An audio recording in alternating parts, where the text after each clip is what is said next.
All right, so welcome everyone. We are a minute or so early, but we wanted to make sure that you caught us or see us. So here we are.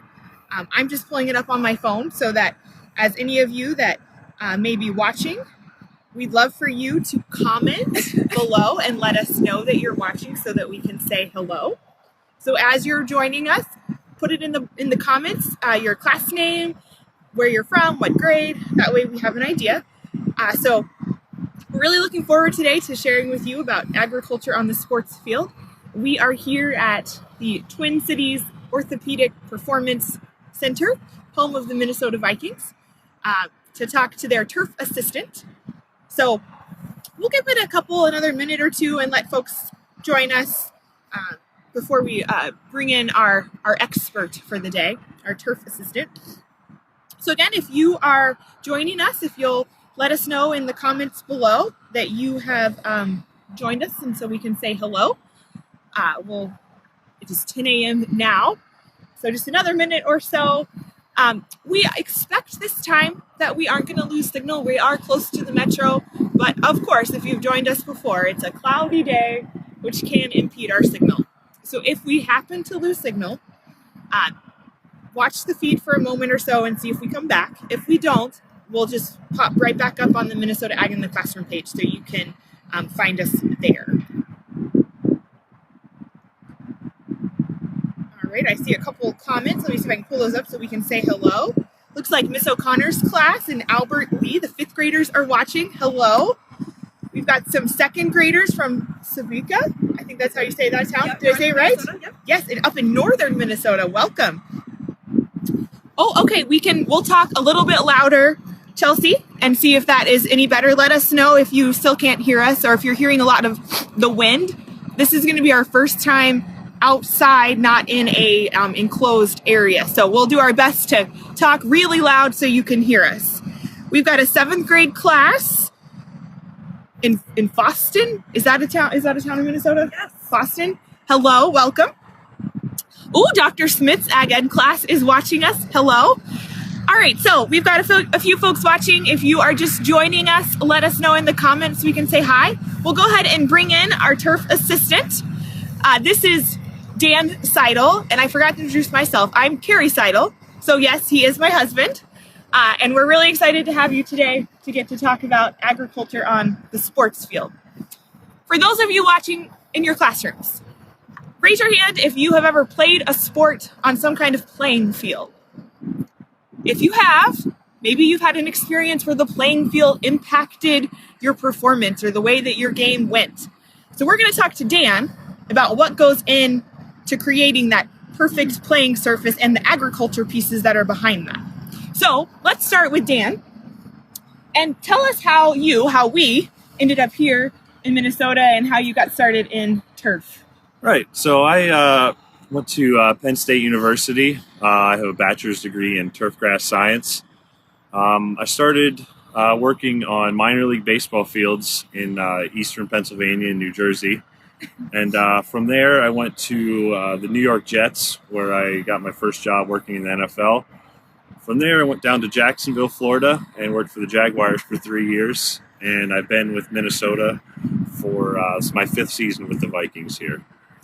All right, so we do have a couple more classes that have joined us. We have some second graders from Kansas. Hello, Miss Nord's class. And we have a horticulture class from Chaska at the Integrated Arts Academy. So hello. So Dan, we are here at Twin Cities Orthopedic Performance Center, and I see quite a few fields out here that are the natural grass.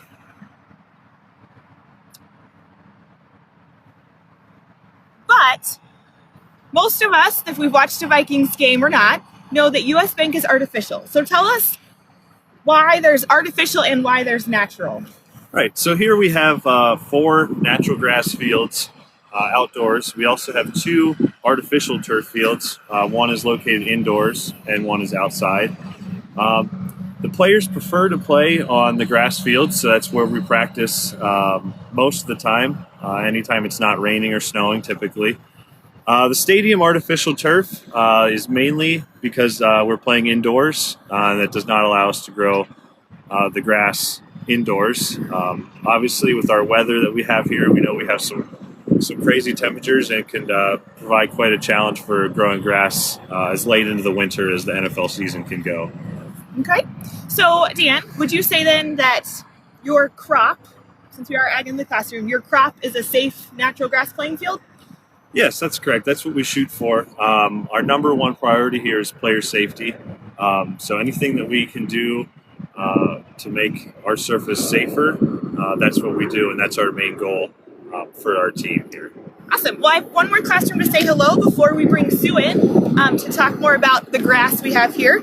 So we've got a third grade class from Franklin Elementary up in northern Minnesota that are watching. So hello there, third graders. I'm going to ask Sue to come in, and she's got some grass that her and Dan are going to talk about.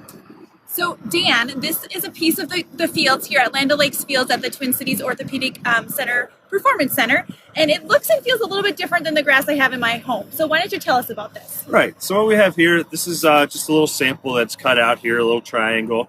It gives you a good idea of kind of what's underneath our grass here. So we have a good root depth. You can see that's hanging off here. That's our number one goal when growing grass, is we want nice deep roots for good traction and to keep the field from coming up in chunks. We can also see our sod layer, this dark line right here. So these fields were sodded just about 1 year ago, almost to the day, as when we completed sodding. So we have our sod layer, and these fields are grown on a mixture of 90% sand and 10% peat. That allows for really good drainage and also allows your roots to grow down very quickly. Below our sand layer, we have a layer of gravel that includes our drainage system. So the gravel helps with our drainage because we want these fields to drain really fast. So like last week, we had about 4 inches of rain, and the team was able to practice outside the next day. So our main goal is to get these fields to drain really quickly. And of course, on top, we have our grass. This grass came from Colorado, from Grass Turf Farm. This was trucked in rolls and laid out over the process of about 2 weeks is how long it took. Awesome. So Carrie, do we have a question? Well, Sue, I forgot to say, if you're watching and you've got a question about the grass or what it's sitting on, the sand, the sod, put that question in the comments and I'll pop back in and ask. Awesome. And I forgot to introduce myself. My name is Sue Nott, and I'm an education specialist with Minnesota Agriculture in the Classroom. And we're really excited to be here at the Twin Cities Orthopedic Performance Center, home of the Minnesota Vikings, where all they're practicing. Dan just told us about this sod that was grown in Colorado, brought here to the practice facility. So I have 2 questions. Why do you sod instead of seed? And why do you get the sod from Colorado? Right. So sodding obviously is just a little quicker way of getting an established field. We had definitely looked into seeding these fields, but with the time restraints that we had, and we knew sodding last fall, we had to get these fields prepared for spring practice. So pretty much our only option was to bring in sod and lay this out.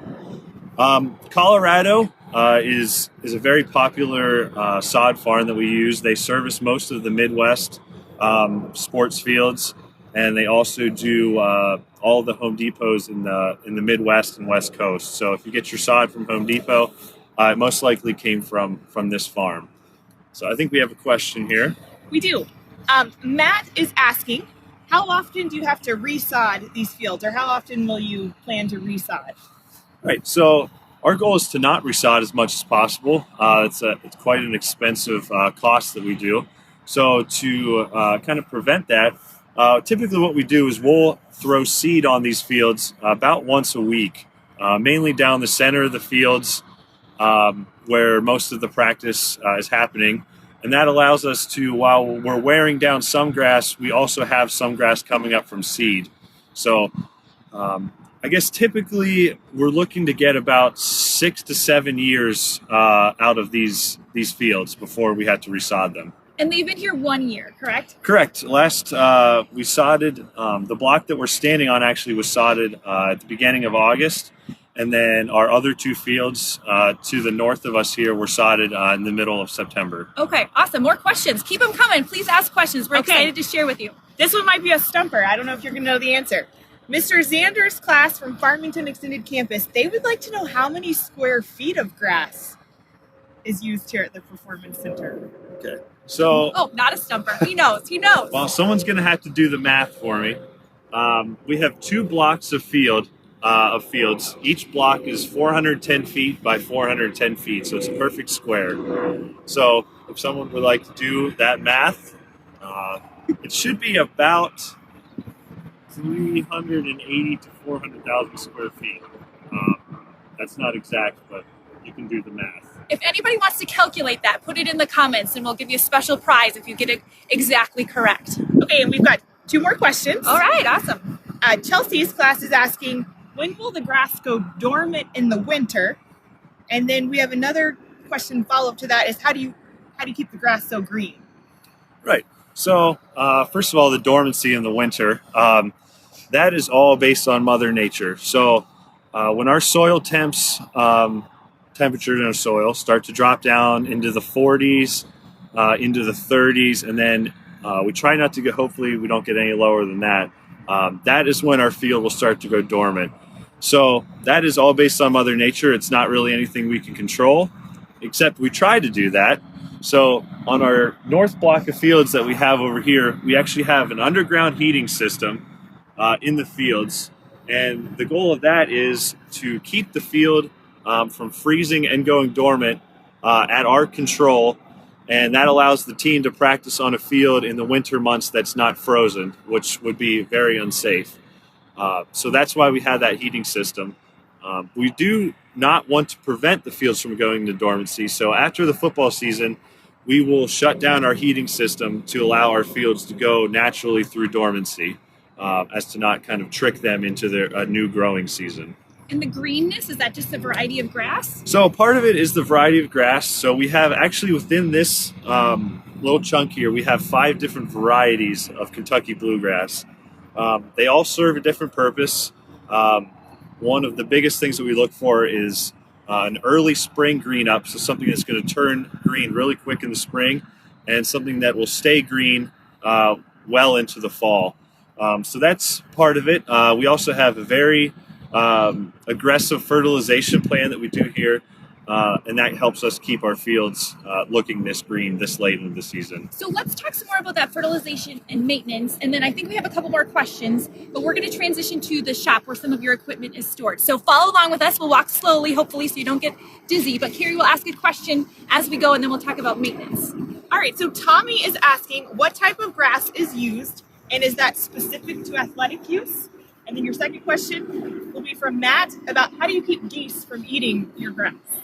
Right. So we actually, this is called Kentucky bluegrass is what we have here. Within that, we have 5 different varieties of Kentucky bluegrass. We choose our varieties based on our sport. So football, we're looking for something that's very wear tolerant. It can handle lots of cleats and lots of people on the field. I wouldn't say it's specific to sports turf, but it's definitely helpful for us to have these special varieties that allow us to have that extra wear tolerance that we use. So do the geese like Kentucky bluegrass? That was the question. Do they eat it, or what do you guys do to prevent that? The geese love our fields, mainly in the springtime because, they're flying around and they see a lot of brown grass, and then they see a nice patch of green grass. Typically, we chase them off as much as we can. We also have a dog here named Chip who likes to chase geese. So that's one of our helpers to get the geese off the fields. Awesome. Well, I see we're in this, well, what do you call, Dan, this facility we're in now? So this is just our shop. Just your shop? Yes. All right. And we're talking about maintenance, how you have a pretty aggressive maintenance and fertilization plan for this grass. And I know this, you told me already, this is your mower. So why don't you tell the viewers what's special and unique about this mower? Right. So we have 2 mowers that are specifically designed for the fields. How it may differ from your home lawn mower. So your home lawn mower is going to have a rotary blade on it, which is a blade that will spin in a circle, and it kind of shears your grass off. So here, let's step over here. You can show these on these mowers, they're called reel mowers. They actually cut in a different manner, so it's more like a scissor. So as you can see, this blade here will spin, and we have a bed knife on the bottom, and these pinch together and give us a cut that's almost like a scissor. That gives us the ability to cut our grass to a really low height of cut, something that if you try to do that with a reel or a rotary mower, you'd be tearing your grass. So there was a question, how often do you guys mow? How often do you cut the grass? Right. So we do about every other day. So to keep our grass, we mow at 1 inch. That's our height of cut here. We try to not let it grow too much before we cut it. So we have a rule, it's called the 1/3 rule. So you never want to cut more than 1/3 of your height of grass. So if we're cutting at 1 inch, if we let our grass grow to 1.5 inches, we let it grow too long before we cut it. So we try to let it grow about 1/3 of an inch each time before we mow it. All right, question, Carrie. All right, so from Jessica, we have a question about how long does it take you to mow the fields? Right, so these mowers that we have here, like I said, we have 2 of them. They can cut 100 inches at a time, width-wise. So with 2 people going on 2 mowers, we can mow our fields in about 1.5 to 2 hours. And I think we had another question about irrigation system. Is there an irrigation system? And also, is that tied into your fertilization? Right, so we do have an in-ground irrigation system. We have zones, so each zone has 4 irrigation heads on it. We have 60 zones, so that's about 240 irrigation heads that we have out here on our 2 fields. We don't have, so I believe kind of the word used to describe irrigation and fertilization is some of you may have heard of a fertigation system.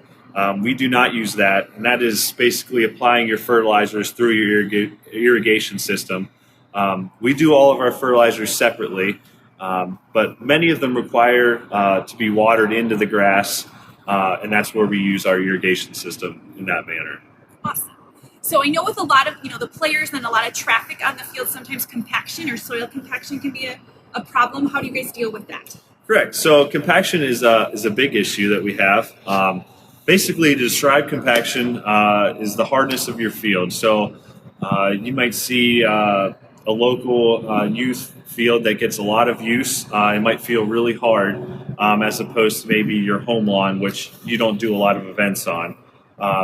So we have a lot of compaction because most of our game, football, is played within our 2 hash marks, which are only 18 feet, 6 inches apart. So we get a lot of compaction in there. And to do that, we use aerification. And if we walk this way, I'll show you what we use for aerification.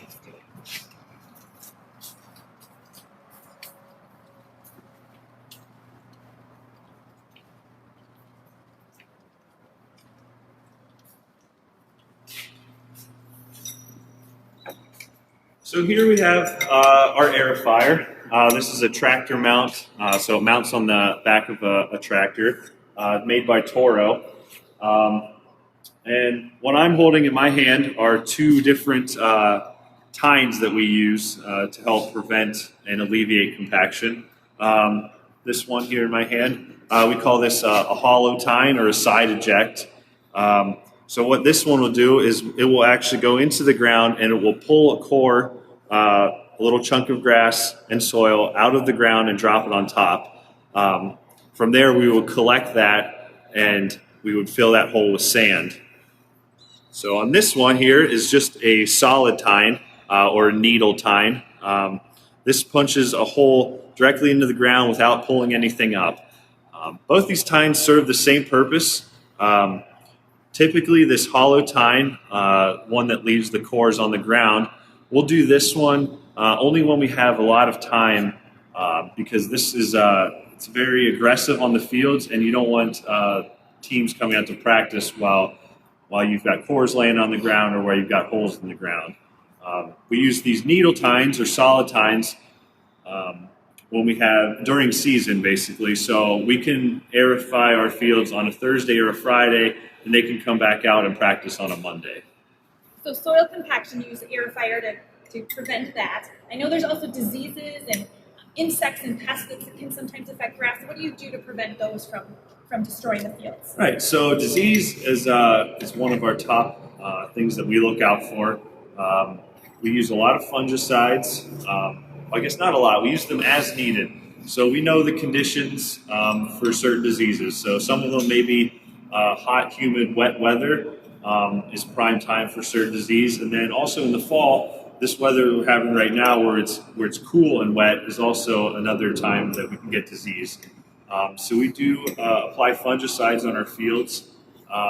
We also try to change our mowing schedules. If we know we have a lot of disease pressure coming up, we'll kind of back off on our mowing schedule to not put so much stress on the grass. Okay, well, Carrie tells me we have a lot of questions. Thank you so much for submitting them. If we don't ask them during the live stream, we'll try to type in the answers, but we have a couple we're going to ask right now.